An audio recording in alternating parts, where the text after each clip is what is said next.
जय हिंद साथियों, नमस्कार। मैं संतोष कुमार पाठक, एडवोकेट, जनपद चंदौली, उत्तर प्रदेश से। साथियों, 3 नवंबर 2008 को मैंने एक प्रण लिया था। मैंने एक भीष्म प्रतिज्ञा की थी कि जब तक जनपद चंदौली में मुख्यालय भवन और न्यायालय भवन नहीं बन जाता, तब तक मैं अपने बाँह पे काली पट्टी बांध कर प्रैक्टिस करूँगा। क्यों? क्योंकि 11 साल हो गए थे जनपद चंदौली को बने हुए। यहाँ कोई जिला स्तरीय कोई व्यवस्था नहीं थी, कोई बिल्डिंग नहीं थी। जो डीएम कार्यालय घी की फैक्ट्री में चलता था। जो विकास अधिकारी हैं वो आलू मिल में बैठते थे, अभी भी वो आलू मिल में ही बैठते हैं। तमाम ऐसे न्यायालय जो थे वो छोटे छोटे कटरे में चलते थे, कटरे की दुकान में। यहाँ एक कटरा है चंदौली में, मुनसब कटरा जाना जाता था। तो साथियों, मैंने ये प्रण किया था कि मैं जब तक मुख्यालय भवन न्यायालय भवन नहीं बन जाता, मैं अपनी बाँह पे काली पट्टी बांध कर प्रैक्टिस करूँगा। और जो मंत्री आएंगे, जो विधायक आएंगे प्रदेश से, देश से, मैं उनको ज्ञापन सौंपूंगा, उनसे मांग करूँगा कि यहाँ मुख्यालय भवन न्यायालय भवन बनवाइए। और इसी क्रम में मैं विरोध प्रदर्शन भी करता था, धरना प्रदर्शन भी देता था। धरना हर साल होता था, बीच बीच में भी होता था। साथियों, 4 साल बाद 3 नवंबर सन 2012 को मैं जिलाधिकारी कार्यालय चंदौली के सामने धरने पर बैठा हुआ था, अनशन पे बैठा था। तभी मुझे एक फ़ोन आया। वो फ़ोन किसी और का नहीं, मोदी सरकार के वर्तमान मंत्री माननीय महेंद्र नाथ पांडे जी का था। महेंद्र नाथ पांडे जी उस समय कुछ नहीं थे।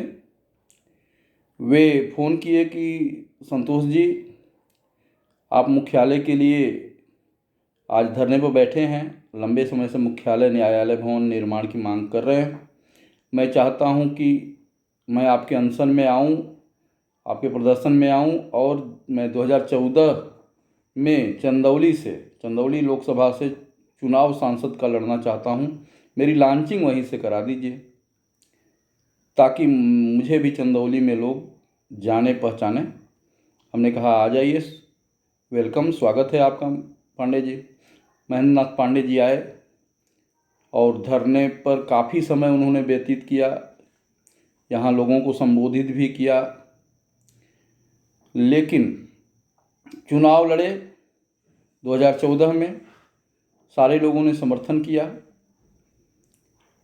जब भी 2014 से 2012 के बीच में जब भी मेरी कोई आरटीआई, मैं आरटीआई एक्टिविस्ट भी हूँ, तो मेरी कोई ऐसी आरटीआई आती थी जो शासन के विरोध में रहती थी, क्योंकि आरटीआई आएगी तो शासन के विरोध में ही रहेगी। यहाँ के वर्तमान सांसद के विरोध में रहती थी उस समय के, तो बड़ी फ़ोन करते थे कि पाठक जी ये अच्छा काम है।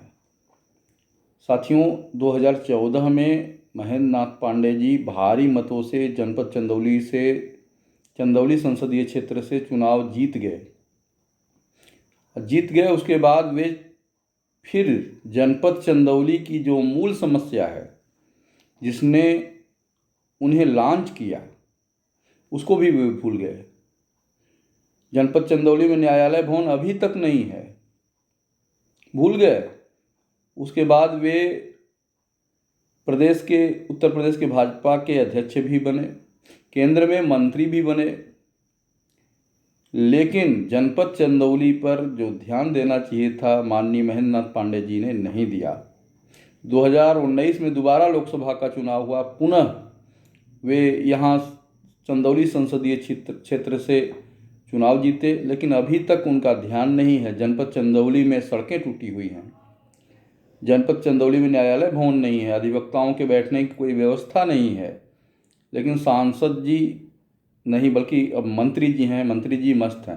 साथियों, मैं दिखाता हूँ, जिस समय आए थे हमारे अनशन पे माननीय महेंद्र नाथ पांडे जी, उस समय की कुछ तस्वीरें मैं आपसे शेयर करना चाहता हूँ। मैं इसको आपको दिखाना चाहता हूँ। साथियों, ये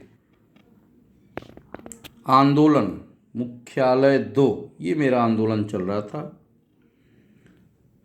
और ये जो है वाराणसी, रविवार 4 नवंबर 2012 का ये अमर उजाला का कॉम्पैक्ट है।